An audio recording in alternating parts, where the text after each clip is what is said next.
Sans leur traitement, je crois qu'ils allaient avoir une crise encore, que j'allais me retrouver à l'hôpital encore.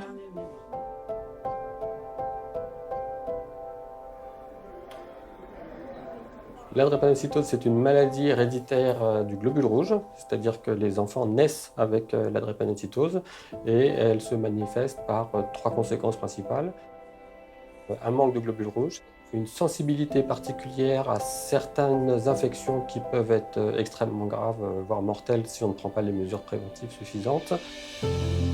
C'est une maladie qui peut donner des grosses douleurs à des moments, des douleurs qui sont intenses.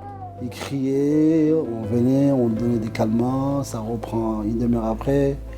C'est très dur à vivre. Quand ils ont des douleurs, on soigne la douleur, mais il y a un grand besoin toujours de recherche pour ces médicaments pour essayer d'améliorer la qualité de vie et la durée de vie de ces enfants. Très bien, continue.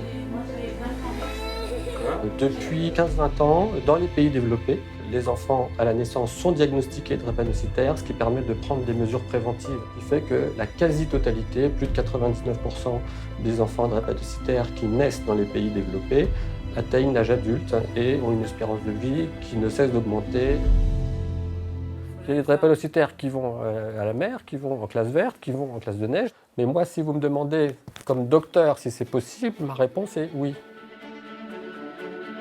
Les jeunes sont vraiment reconnaissants des traitements qu'on leur propose, de l'accompagnement. C'est une confiance, voilà, on prend soin de moi dans ma maladie, on prend en compte mes difficultés.